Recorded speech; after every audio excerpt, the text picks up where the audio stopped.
Authors Over 50, Writing in Life's Sweetest Third.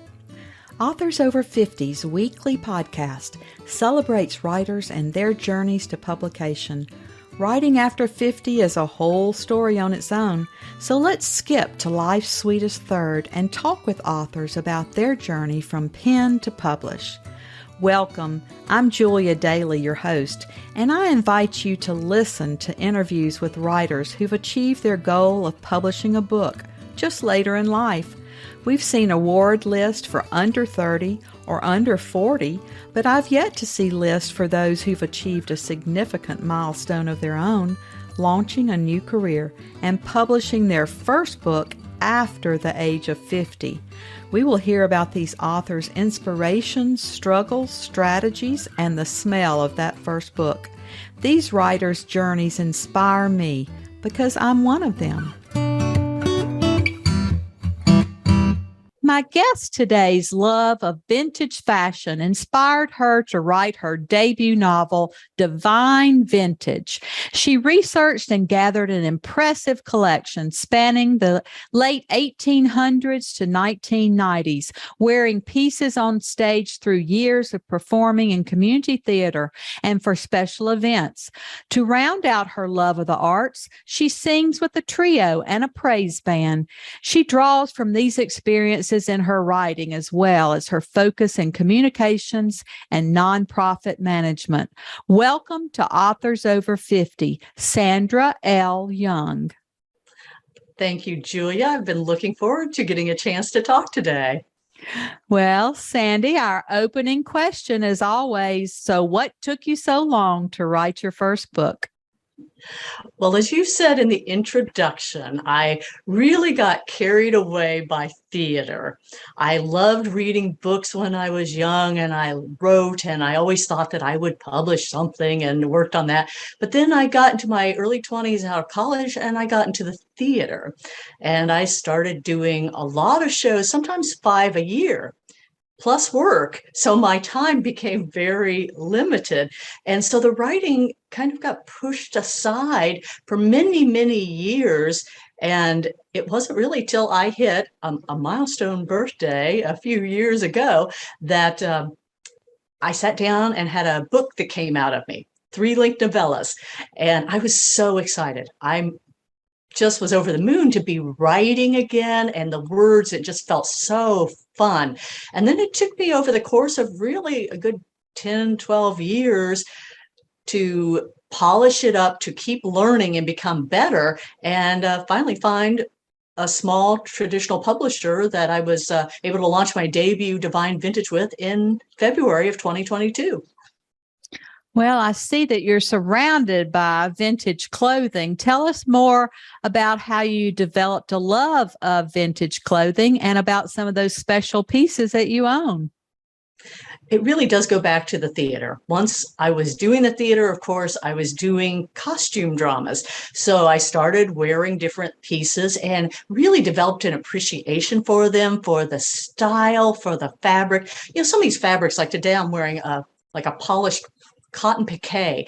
We just don't use the same fabrics, and there's just this beauty to these pieces. So I started collecting several years ago when it was pretty cheap, actually. I'd go to an estate sale and buy a box lot for $1 of clothing and go to Goodwill and Salvation Army. So I gathered a lot over the years. I have about a small bedroom full now, but it was just really building from the theater and seeing so much. I felt like it had its own stories that it told. You know, there's history behind these garments, and I've got everything from late 1880s up to 90s, which is now vintage.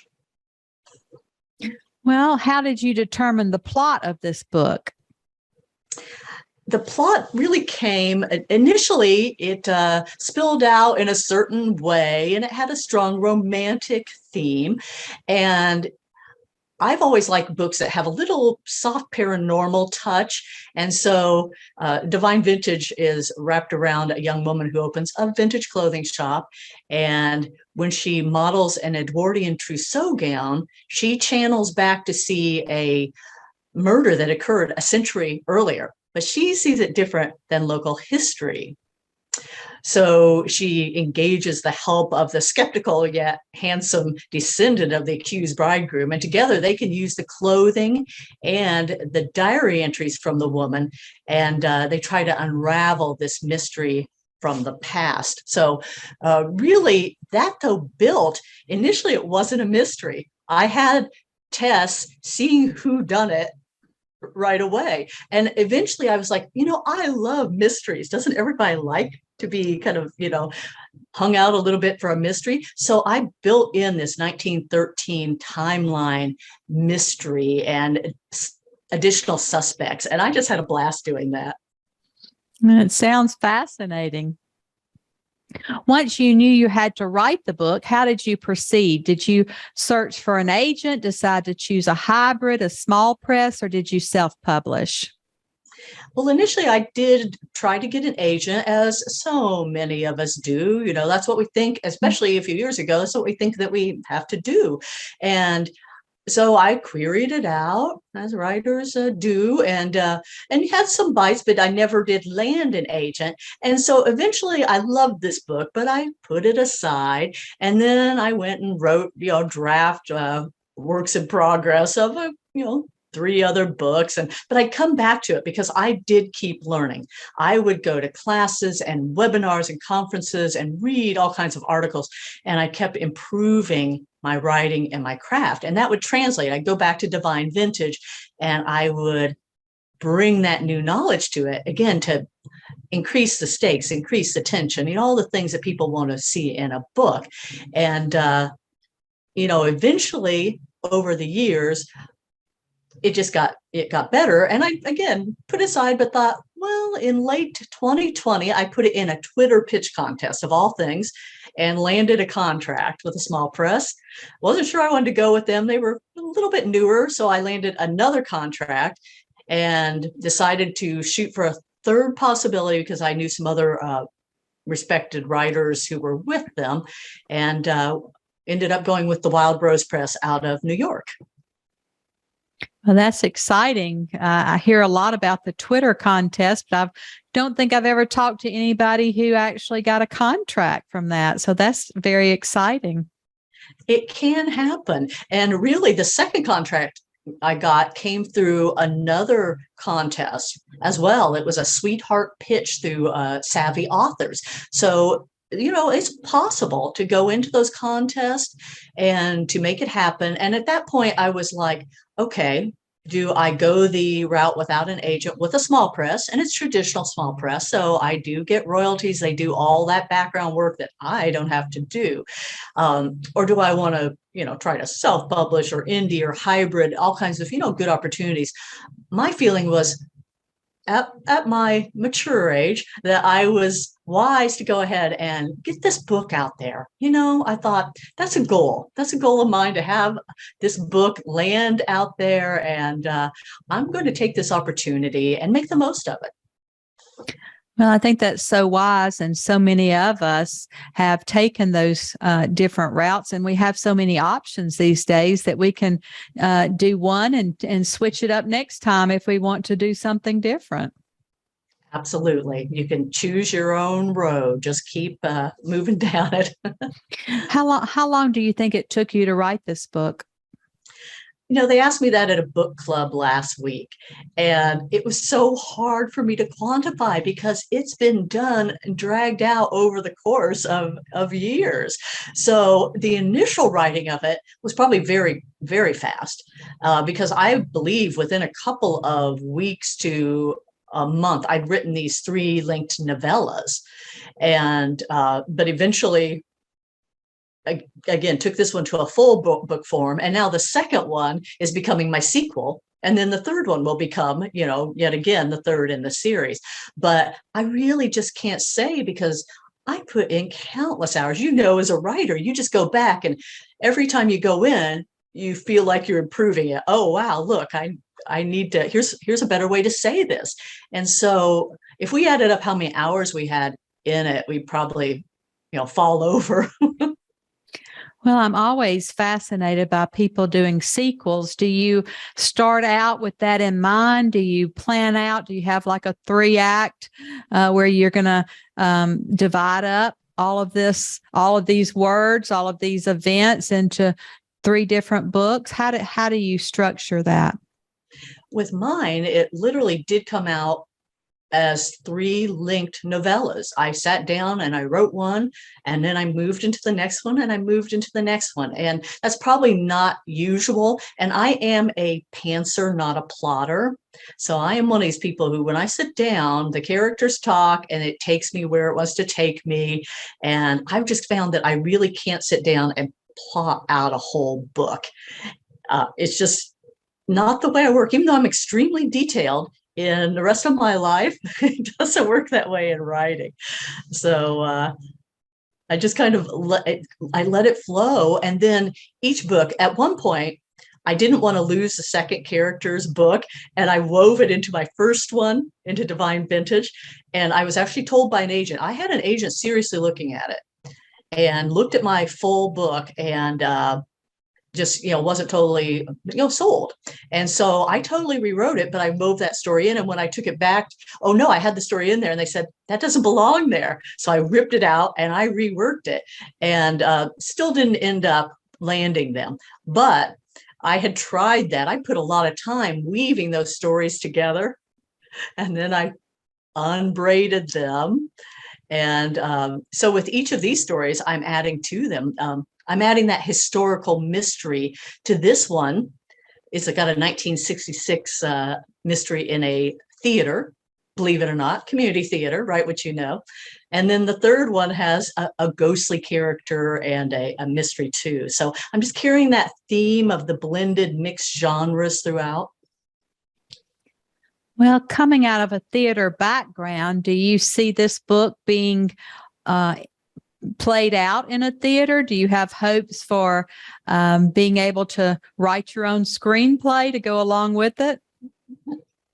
That's everybody's dream, isn't it? I have had a friend who says, oh, I think it'd be a wonderful play. And I'm like, think about it, though. They have visions from the past. I do not know how you do that in a play. Now, you could definitely do it on television. Mm-hmm. You could take that and they could be seeing the past, there. But in a play, I just don't think, because there's also resemblances between the characters, you could pull it off.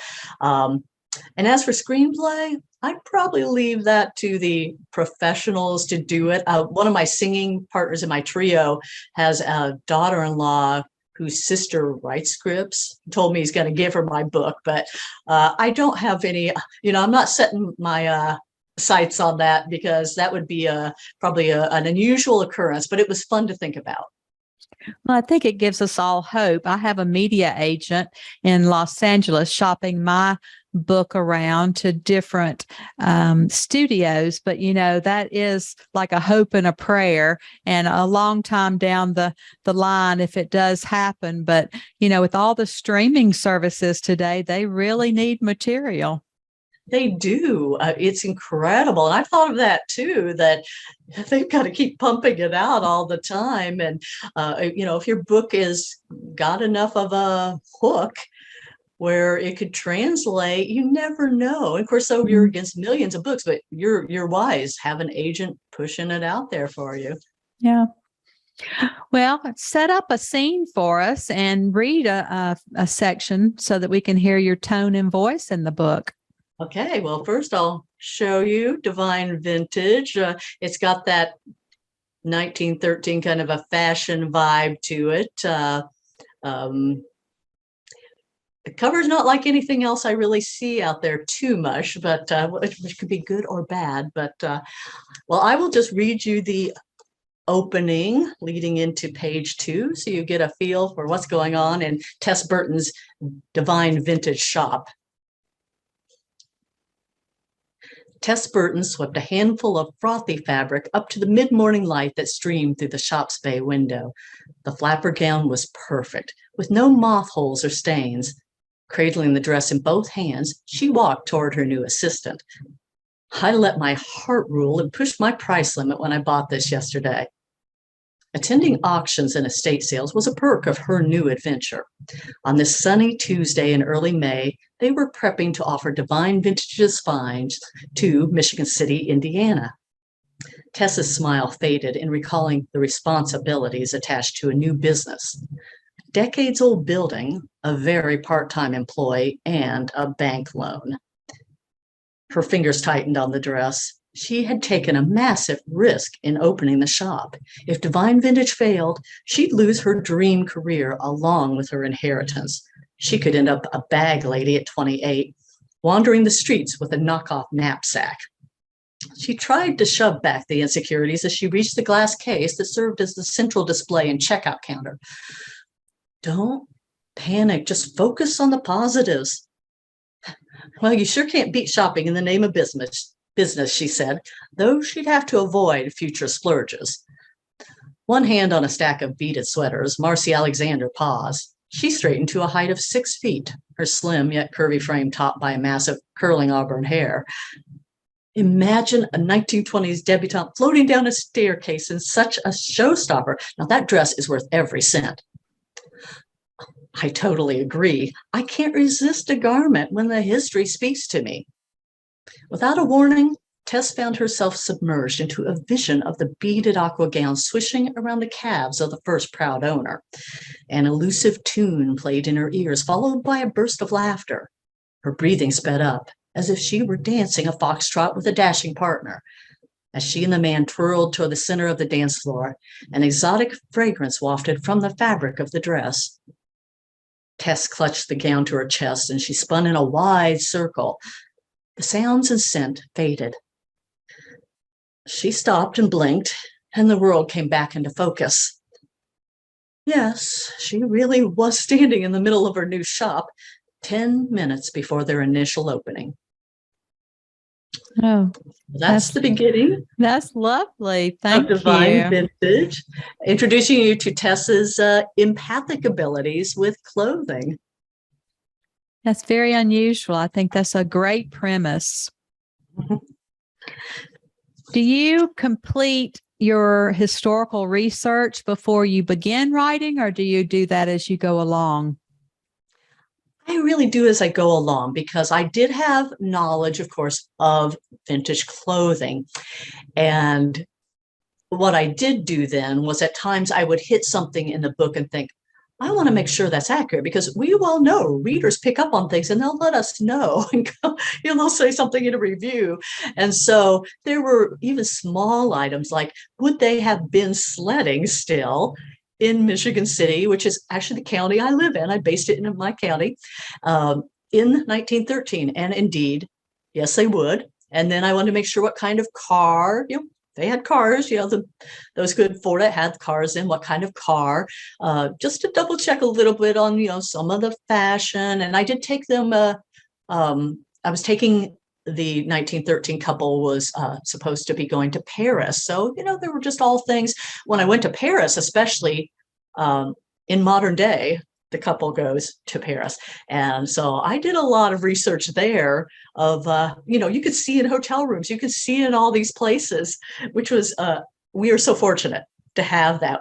We can sit in our little room and just envision it all and put it into our books.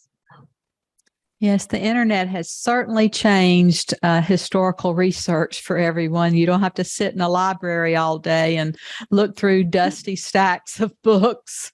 Or have business encyclopedias. Well, our writers don't like to be away from their desk. They would prefer to be writing, but we have to market. We have to do social media. Have you found publicity that worked for you or that maybe didn't work? One of the things that I discovered was that, wow, and I think you might allude to this later, but what have you learned along the way? It's wow, I should have been branding myself already. I should have had a web page and a presence, and I really didn't. As much as for my work, I was a nonprofit manager. I worked for a community foundation as a vice president. When I retired, I ran a healthy communities initiative. So I was very much out in the community. I was in the media. I was out doing things. And so, I was very, very into and on top of that. But when it came to promoting myself, my book, my work, I was like, oh my, I hadn't done that. So suddenly I beefed up my local Facebook, because that's, where you're going to have a real strong base of readers, especially with me basing my book locally. And then I went on Instagram, which I had not done, and created an account. I've got more than 1,000 followers on there. And I really enjoyed Instagram. I also went on to Twitter, and I still cannot quite do that one. That one's just not my cup of tea. And TikTok, I've not gotten brave enough. I should be able to. I am an actress. But at this point, there's so much, as you know, when you launch a debut, so much to do. Plus, I got a web page, sandrayoungauthor.com. It has some of my vintage clothing examples on there and other things. I got that launched. So I really had to build the branding persona around my vintage clothing and around my creativity in theater and in singing, performing. Well, I think definitely your performance can lead you to do reels or to model those beautiful fashions holding your book. I can see all of that. I've done book reviews I review other people's books, and I call them vintage reviews. And I will wear a piece of clothing that either, connects to it, the era connects, whatever. So I've done that. I will, always pair books. And anytime I speak, like today, I've got on this probably late 50s, early 60s, really cute, cute little dress ensemble. I have a book club I'm speaking to later at a church, probably going to be 16 ladies. And so I always wear my vintage clothing. I have such a fun time selecting what I'm going to wear each time. Well, that certainly makes you stand out and memorable for everyone. I think, that anytime you can pitch yourself and promote yourself using some type of costume that you use is just makes you stronger in their memory. It does. It definitely does stand out. It's I haven't seen really anybody else do this at this time. And there are a few books, because I did check it out. There are a few books that have vintage clothing ties, but still not a lot of them. And I did connect to a couple of different authors who have written books that have vintage ties, and we've supported each other. They gave me reviews, blurbs, which is, really great, because they were more established, already had books out. One of them has a few in different series. And so that was lovely to have that support and just that fun of sharing the love of vintage clothing. Sandy, do you ever Google yourself or read reviews? And if so, how do you deal with the bad or the good ones? I have indeed Googled just to see what's out there. And the interesting thing is sometimes I've discovered that the book is like on a Romanian site and one in Switzerland. I mean, you'll find your book all these places that is really fun.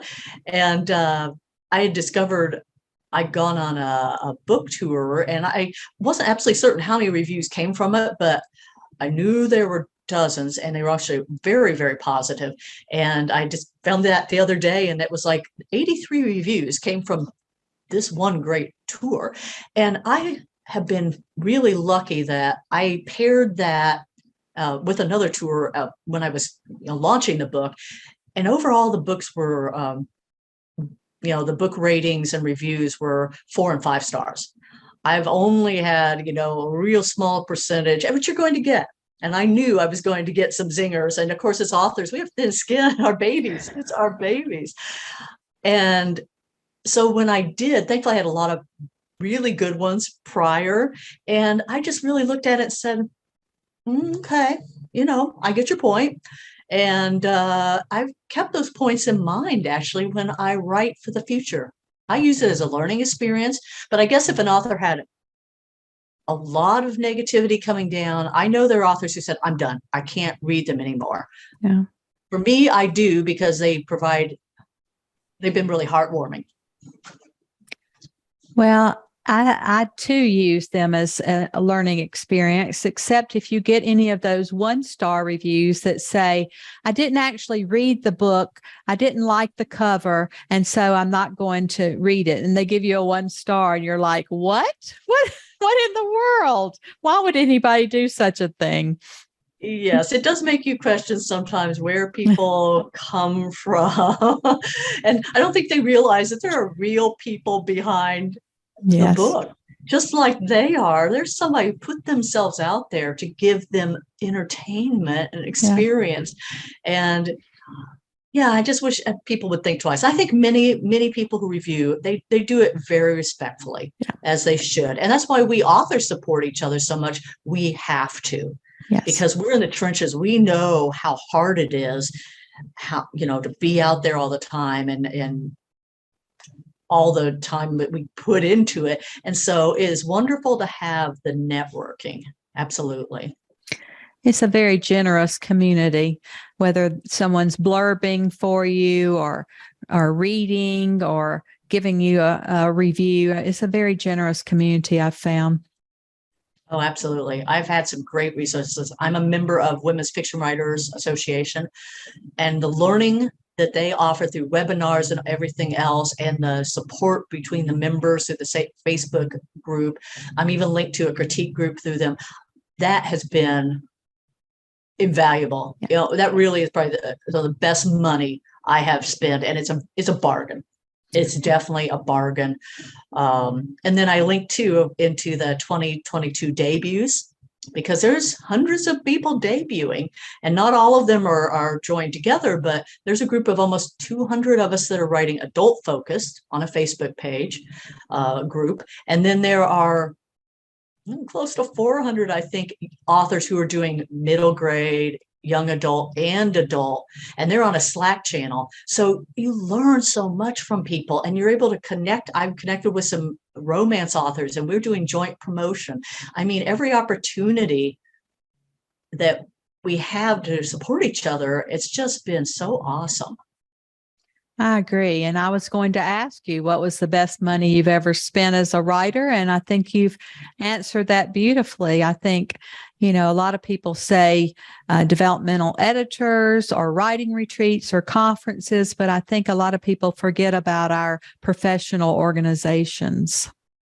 They just provide so much as an overall to just undergird what we're doing. I mean, I just can't even quantify it. And I'm going to Albuquerque in September for their conference. I thought, this is my debut year, and this would be a great time because you get to, quote, know several of these people online. And now I'm going to meet them.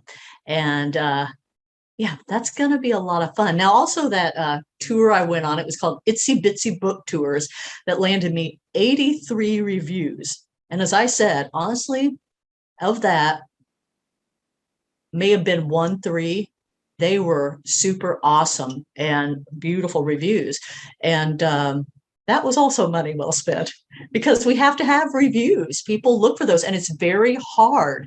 I hear that all the time from other debuts. It is very hard to get reviews. I can't even, with my local people, they're just not used to it. So you can ask somebody, they're like, oh, sure, and they never do it. Well, that speaks volumes about your book, because not everybody gets those glowing reviews. And so it speaks to how strong your writing is. It's meant to be a light, fast-paced read. And when I speak to groups, when I put it out there, I'm very honest about it, because what you don't want is to set a reader up where they think it's going to be something that's heavily descriptive or a huge women's fiction emotional journey. It's not what this is. And if that's what you're looking for, I would respectfully say, find another book, because I want readers to be happy, to come off of this. And like with the book club I'm going to, I was with one last week, to sit and have those ladies talk about my characters, the plot, and how much they enjoyed it. It was just so much fun. It's really energizing. And I think the one good thing that's come from COVID has been that we're able to Zoom into people's living rooms all over the country and meet with these book clubs. And it really does energize you as a writer. the connection. We have to connect with the readers, because really, as much as we love words, because absolutely I've done it because I love words and story, but just like being a performer on stage or a singer, it's just rehearsal if you do not have somebody, an audience, who takes it in. And ultimately, unless we're very shy and backward, we are expecting and wanting that audience, and we're very hopeful that they are going to enjoy and appreciate what we've given them. Absolutely. That's what feeds us. Yes. Well, Sandy, as always, our last question of the interview is, our writers over 50 are a unique set. Do you have any advice for writers 50 and above?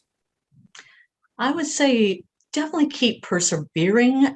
We're examples of staying with it. I mean, I actually came to it super late. I mean, I was 50 when that book poured out of me.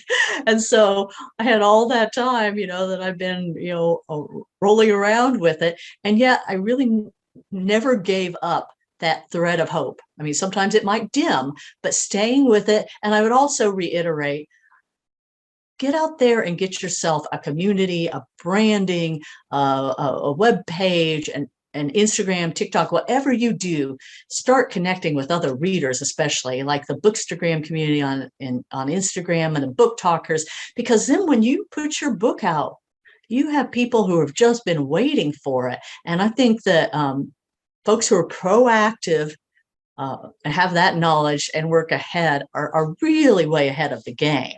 I feel like I'm doing pretty darn well, but I'm pedaling very fast.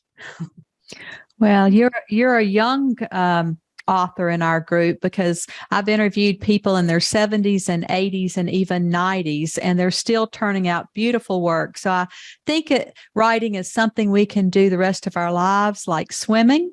And so we're just excited to be able to interview you today and to see your beautiful vintage clothing, and to absolutely see that great book, Divine Vintage. And we all want to rush out and get that so that we can be in that era ourselves. So thank you so much for your time.